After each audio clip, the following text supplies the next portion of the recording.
Wak- Waktu itu dihubungkan kepada saya untuk memberikan sedikit Kok renungan pelan lagi, berkait. Romo? Hah? Pelan lagi, kurang keras sedikit. Sudah oke, Romo.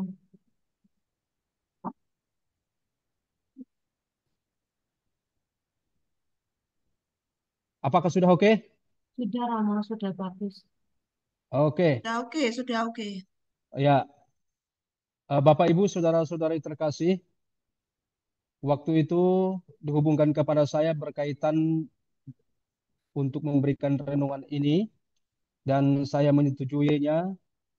Kemudian saya beberapa hari kemudian saya membaca kitab suci apa kira-kira tema yang cocok yang bisa disampaikan untuk saudara-saudari yang ada di doa kerahiman ilahi ini. Pada waktu itu, secara spontan saya membuka Yesaya 49 ayat 15. Ini ayat yang sangat saya sukai karena ini juga berkaitan dengan kerahiman ilahi. Sebelum saya memulai khotbah ini, perkenalkan nama saya itu Romo Lorenzo Heli, OFM Cup, Ordo Fransiskan Kapusin. Saya Fransiskan Kapusin yang berasal dari Provinsi Pontianak. Kemudian saya tinggal di Paroki Tebet, Jakarta. Itu sedikit perkenalan dengan saya. Kemudian Bapak Ibu Saudara-saudari terkasih, dalam doa-doa kita kerap kali kita menyebut adanya kerahiman ilahi. Dalam doa tadi juga kita sebut kerahiman ilahi, panjang sekali litani tentang kerahiman ilahi. Tetapi apakah kerahiman ilahi itu sungguh-sungguh kita pahami? Dan apakah kerahiman ilahi itu sungguh-sungguh kita nikmati? Saya mencoba menghubungkan antara Yesaya 49 sampai 15. Dalam Yesaya 49 ayat 15 dikatakan seperti ini. Dapatkah seorang perempuan melupakan bayinya dan tidak menyayangi anak dari kandungannya? Kalaupun dia melupakannya, aku tidak akan melupakan engkau. Jadi itu teks salah satu perikop dari Yesaya 49 ayat 15 yang kita renungkan pada hari ini. Bapak, Ibu, Saudara-saudari terkasih, kalau kita berbicara tentang kerahiman ilahi, mau tidak mau kita harus menggali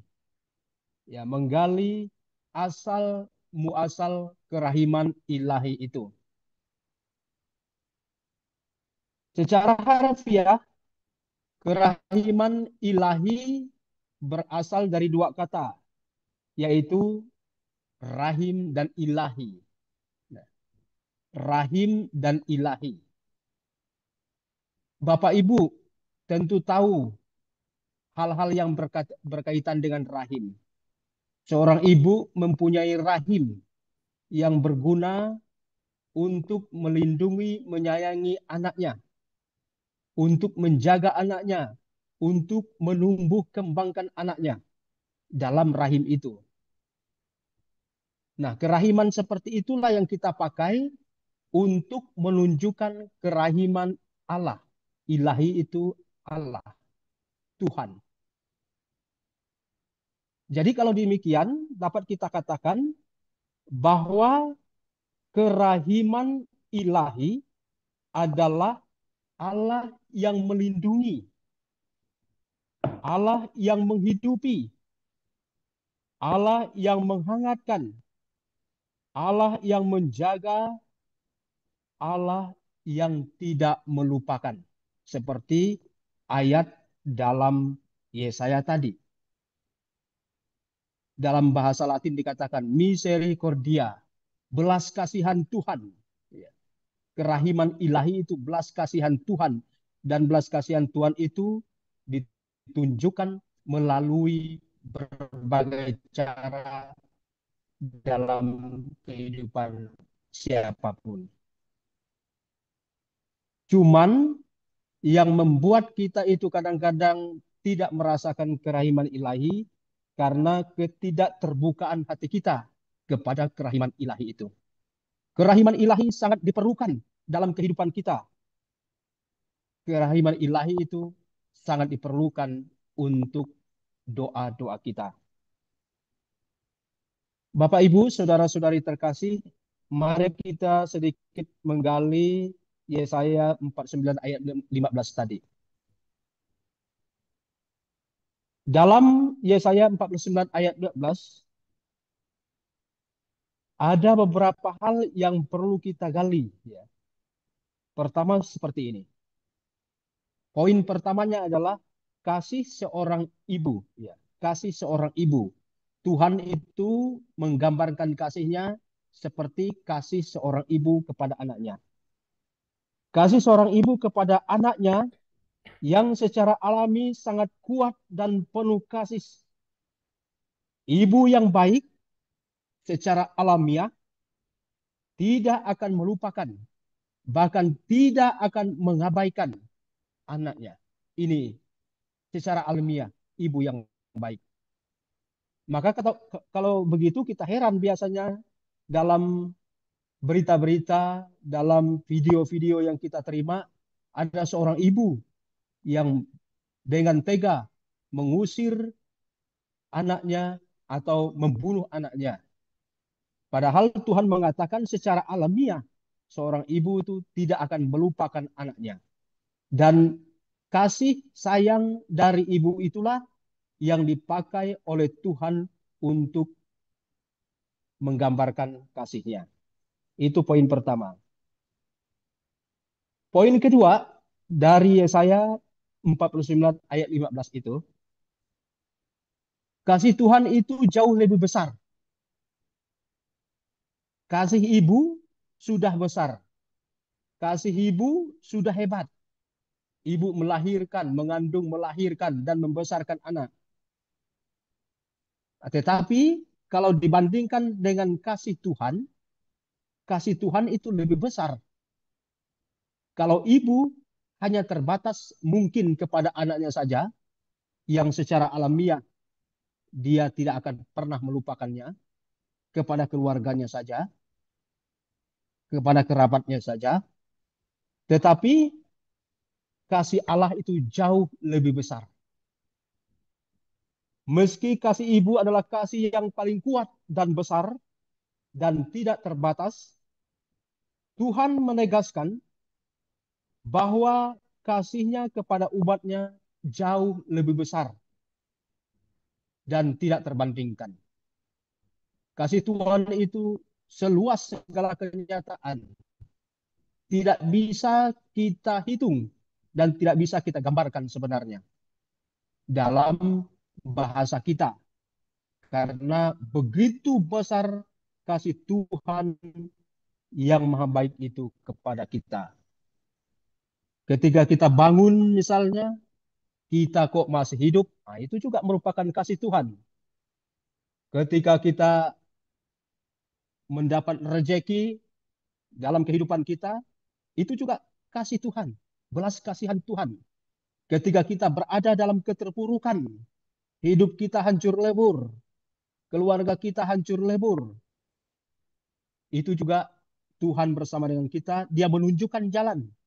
Nah, itu juga merupakan belas kasihan Tuhan itu. Dan ingat Bapak Ibu Saudara-saudari terkasih, belas kasihan Tuhan yang paling sempurna itu adalah pengampunan dosa yang diberikannya kepada kita melalui pengorbanan yang paling besar, yaitu ketiga putranya Yesus Kristus disalib. Itulah belas kasihan Tuhan yang paling besar, pengorbanan Tuhan yang paling besar, hadiah yang diberikan Tuhan kepada kita, umat manusia yang percaya, yang paling besar sekali lagi. Maka dikatakan dalam Yesaya itu, kasih Tuhan itu melampaui kasih ibu dan tidak terbatas. Kemudian poin berikutnya, teks Yesaya 49 ayat 15 ini menggambarkan juga atau memberikan keyakinan kepada umat yang ragu-ragu, yang mungkin merasa ditinggalkan, yang mungkin dalam kehidupannya tidak pernah merasakan kebahagiaan. Dalam teks ini Tuhan menjanjikan, ya, janji kesetiaan Tuhan. Bahwa Tuhan itu setia kepada umatnya. Tuhan itu tidak pernah meninggalkan umatnya. Walaupun, kata Tuhan, walaupun ada ibu yang tega meninggalkan anaknya, tetapi Tuhan tidak pernah meninggalkan kita. Di dalam kehidupan kita sehari-hari, kita lihat, kita rasakan sendiri, di dalam pergolakan hidup rohani kita, kita juga kerap kali merasa ditinggalkan Tuhan. Dalam tanda petik merasa ditinggalkan Tuhan. Karena apa? Tadi kekeringan rohani. Bisa jadi seperti itu. Kemudian ada stunting rohani namanya. Ada istilah stunting rohani. Bukan hanya stunting soal gizi, tetapi stunting rohani juga ada. Yaitu kekeringan rohani, ketidakpercayaan kita kepada Tuhan itu sendiri. Maka Bapak Ibu, Saudara-saudari terkasih, ini adalah penegasan bagi kita oleh Tuhan sendiri bahwa Dia tidak pernah akan meninggalkan kita walaupun kita merasa ditinggalkan, tetapi kasih-Nya, belas kasihannya selalu berada bersama kita saat ini. Kemudian Bapak Ibu Saudara-saudari terkasih, pertanyaannya, mengapa dibutuhkan kerahiman ilahi? Itu pertanyaannya. Mengapa dibutuhkan kerahiman ilahi itu? Bukankah kerahiman ilahi itu mungkin bagi kita yang kurang paham artinya tidak perlu? Nah, ini kita bisa beranjak dari apa yang dikatakan oleh Paus Yohanes Paulus kedua. Paus Yohanes Paulus kedua pada tanggal 17/2002, kalau tidak salah, itu mengatakan bahwa dunia membutuhkan kerahiman ilahi. Dalam doa tadi juga disebutkan, dalam doa-doa kita, permohonan kita tadi, dalam doa koronka tadi, disebutkan untuk perdamaian Israel Hamas, Israel Iran, Iran Israel, Iran Amerika, dan lain sebagainya. Itu adalah fenomena-fenomena umum yang saat ini kita dengar. Bukan di daerah kita, di daerah orang lain, tetapi itu perlu kita doakan. Dalam kehidupan kita sebagai suatu negara di Indonesia, di tempat kita, di paroki kita mungkin juga ada hal-hal yang demikian, yaitu kurangnya perdamaian. Banyak orang yang sulit berdoa. Baru-baru ini ada kejadian di salah satu ya daerah di Jakarta, tiba-tiba mau berdoa, kelompok salah satu gereja tiba-tiba dihalangi, kemudian semacam diejek, dibully dan lain sebagainya. Nah, walaupun tidak menimpa kita Bapak Ibu Saudara-saudari terkasih, tetapi hal semacam itu perlu kita doakan supaya dunia damai, supaya Tuhan itu sungguh-sungguh nyata, supaya Tuhan bisa memberikan solusi yang baik kepada saudara-saudara kita yang mungkin mengalami hal-hal seperti itu. Bukan hanya perdamaian, tetapi juga kemiskinan. Bagaimana kita bisa mendoakan orang-orang yang miskin supaya terhindar dari segala kemiskinan, supaya diberikan jalan, supaya Allah yang Maha Baik itu berkenan memberikan jalan untuk mereka. Itu fenomena-fenomena sosial yang tidak bisa kita tutup dari kenyataannya, yang selalu kita hadapi, baik itu kita temukan secara langsung maupun kita temukan tidak langsung. Baik itu kita jumpai melalui video-video yang kita terima maupun berita-berita dari sosial media kita. Maka sekali lagi, sesuai dengan apa yang dikatakan oleh Paus Fransiskus dan juga Paus Yohanes Paulus II, bahwa kerahiman itu perlu bagi dunia. Kerahiman ilahi diperlukan untuk menolong orang yang menjadi korban keganasan dosa, perkelahian antar bangsa seperti Iran dengan Israel itu yang menyebabkan itu bagi kita itu adalah dosa. Nah, ketidakadaan lembutan hati, keganasan hati, panasnya darah, tidak mau mengalah, itu semua adalah keangkuhan dosa. Ya. Dosalah yang menyebabkan seperti itu. Antara satu bangsa dengan bangsa yang lain saling berperang. Antara satu bangsa dengan yang lain itu saling memanasi. Sekali lagi Bapak Ibu Saudara-saudari, itu adalah akibat keganasan dosa. Nah, dosa itu bisa diredam apabila kita memohon kerahiman Tuhan. Ya. Tuhan yang berbelas kasih. Supaya diberikan kepada orang-orang yang bertikai itu belas kasihan Tuhan itu. Maka doa-doa kita yang kita sampaikan hari ini dan juga pada hari-hari berikutnya, pada hari-hari sebelumnya juga adalah bentuk wujud kita untuk perdamaian dunia itu. Kemudian Bapak Ibu Saudara-saudari terkasih, kerahiman ilahi diperlukan untuk menjernihkan pikiran dan hati manusia agar selalu bersih dan selalu damai. Hati kita ini kerap kali kotor, kerap kali tidak bersih. Entah siapapun dia, pasti pernah mengalami suasana hati yang tidak bersih. Dengki, iri hati, membenci. Itu semua adalah bentuk-bentuk kekotoran hati kita. Berpikiran yang jelek kepada orang lain. Tidak mau mengalah. Tidak ada kelembutan hati dan lain sebagainya. Sekali lagi itu merupakan bentuk-bentuk dosa yang harus dikalahkan dengan kerahiman ilahi itu. Bapak, Ibu, Saudara-saudari terkasih, saya melihat bahwa kerahiman ilahi itu bukan hanya belas kasihan, tetapi juga adalah rahmat pertolongan bagi manusia. Rahmat pertolongan, berkat pertolongan bagi manusia. Sebab ketika kita terpuruk, ketika kita tidak berdaya, ketika kita hancur-hancuran baik secara fisik maupun secara rohani, kita ditolong oleh Tuhan dengan berbagai cara. Ada saja cara Tuhan untuk menolong kita sehingga kita bisa bangkit dari keterpurukannya. Bapak, Ibu, Saudara-saudari terkasih, semboyan Yesus engkaulah andalanku, itu hendaknya menjadi semboyan bagi kita. Karena kalau kita andalkan yang lain itu tidak bisa. Andalkan manusia, manusia bisa berkhianat. Andalkan yang lain tidak ada.